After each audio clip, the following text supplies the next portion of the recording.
No matter where you live, whether it's a town or in the country, chances are you don't live too far from a churchyard or a cemetery. Have you ever just wandered around and read some of the headstones and wondered what kind of life these people had, or wondered how they died? If you look closely, you may find one that has a curious epitaph written upon it, or a couple of words that may seem curious and hint to something intriguing. In this series, I'll be bringing you stories behind these headstones to reveal an interesting life or a tragic and sorrowful end. These are not celebrities as we know today. Some may have been recognised in their lifetime but have forgotten names now, or they may be normal folk whose lives were tragically cut short. Join me as I discover some tales from the grave.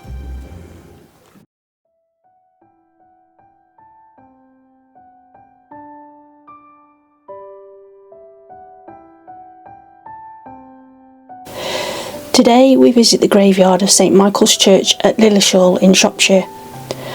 Over in a corner sits a headstone that reads, "In affectionate remembrance of William Shepherd, who died February the 11th, 1859, aged 39 years. O Lord, thy will be done. Also of William, son of the above William and Elizabeth Shepherd, who died December the 12th, 1857, aged 14 years. Also of Elizabeth, the beloved wife of the above William Shepherd, who died May the 21st, 1889. You could quite easily pass this grave by and not know of the tragedy that struck this family. In 1857, the local paper ran an article, Donnington Wood. An inquest was held before George Gordon Esquire on the 12th at Donnington Wood on the body of William Shepherd, aged 14, who, with others, went to work that morning, and his father, the charter master, having taken the tacking from over the shaft of the pit to get ready for work, the youth run out of the hovel carelessly. The fog being thick, and the steam arising from the pit, he could not see whether the mouth of the pit was covered or not, and he fell down the shaft. Verdict accordingly. Then in 1859, another article reads, Donnington Wood fatal accident, 1859. On Friday morning last, an accident of the most fearful nature took place at the Hungry Park Pits, Donnington Wood, to the charter master, William Shepherd. About 6:30 in the morning, Mr. Shepherd was descending the pit for the purpose of overlooking the work. There were two pits worked by the same engine, and a draught was at the same time ascending the other pit. The deceased was within a few yards of the bottom. One of the engine wheels unfortunately broke, which reversed the workings, and the deceased was drawn up the pit again, and with the most frightful velocity was thrown over the pulley and killed instantaneously. His head was severed in twain, and part being hurled to a distance of 40 yards, and was not found until the body was taken home. Such was the force of the shock that large pieces of timber were snapped like twigs, and a great part of the engine house knocked down, scattering all the debris around, while in several places were to be seen the blood and brains of the unfortunate man, presenting a spectacle of the most harrowing nature. A daughter of the deceased was at work at the time on the pit bank, whose feelings may be much more easily imagined than described. Mr. Shepherd has left a wife and 9 children to lament his sad loss. An inquest was held on the remains on Saturday before G. Gordon Esquire, coroner, when a verdict of accidental death was returned. At the time of William Sr.'s death, Elizabeth still had 5 children at home with her. After William Sr.'s death, his distraught wife Elizabeth was admitted to the local asylum for a time. I'm not sure when this was, as she is at home in Donington on the 1861 census with 6 children. Josiah, aged 14, is working as a stone miner. Martha, aged 10, Isaac, 8, Jane, 6, Mary Elizabeth, 4, and Henrietta, aged just 2. So her eldest son is doing the same job and the same age as William was when he was killed. Also, having a 2-year-old child means that she was either pregnant or had a newborn baby when her husband died.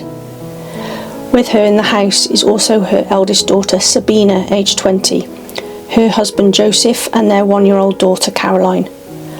Was it Sabina that witnessed her father being killed that awful day? It's not hard to see why Elizabeth Shepherd may have spent time in what was called a mental asylum, firstly losing her eldest son at 14 years of age in an accident that was easily avoidable, then 2 years later, whilst possibly pregnant and with a young family, her husband is killed in an awful accident. This was 1859. We don't know if she had her own income. She has 6 children to feed, the youngest just 2 years old, and her 14-year-old son is working at the same place her husband and son were killed, and she's not in a position where she can say, please don't work there, as there were no other options. We cannot even begin to imagine how unbelievably stressful this must have been. There was no age of death listed on the headstone for Elizabeth, just that she died in 1889, possibly in her mid-60s.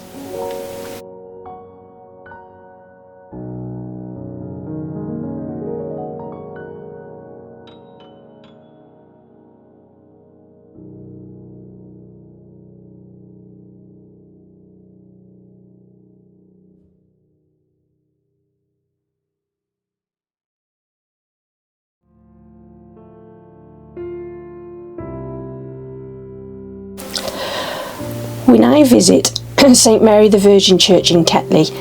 In this quiet churchyard sits a large headstone. The epitaph gives a hint of a tragedy that wiped out 2 generations of the same family. In memory of Samuel, born April 17th, 1871, and Elias, born January the 29th, 1875, the beloved sons of John and Elizabeth Cherm of Mossy Green, who met their deaths through an accident at the Rock Pit on December the 19th, 1902.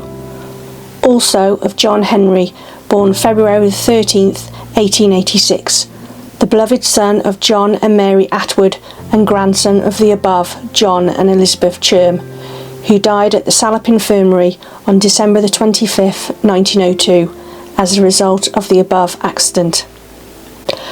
The listing in a book of fatal accidents in Shropshire mines simply reads, 19th December 1902, killed at Rock Pit Dorley, coal mine, S. Cherm, E. Cherm, H. Atwood, age 16, rope broke in shaft. The 3 men appear on the 1901 census. Henry is living at home with his parents at Old Park, Dorley. His father is named John. He is 42 and is an iron worker. His mother Mary is aged 40. Henry is down as age 14 and listed as a coal miner. He has 5 younger sisters and brothers. Thomas aged 12, Louisa aged 10, Nellie aged 6, William aged 3, and Edward just 6 months old. Samuel and Elias live at Mossy Green near Wellington. The head of the house is their widowed father, John Cherm, who is 68 and a colliery sinker. A colliery sinker was a man who would dig down to make new shafts for the miners to work in. His son John, aged 38, and he is a steel worker. Henry, aged 35, and he is a collier slater. Elias, who is 25, Samuel, aged 28, and they are also collier slaters. And their 2 sisters, Elizabeth, aged 30, who is a servant, and Harriet, aged 22, and she is a housekeeper. On the 2nd anniversary of the accident in 1904, a listing was placed in the Wellington Journal. It simply reads, Cherm, loving memory, Samuel and Elias Cherm, also J. Henry Atwood, who were dropped at the Rock Pit December the 19th, 1902, never forgotten by their loving fathers, mothers, brothers and sisters. The word dropped is quite interesting. It seems to imply the rope did not snap and it was more than just an accident, but I can find no information to confirm this.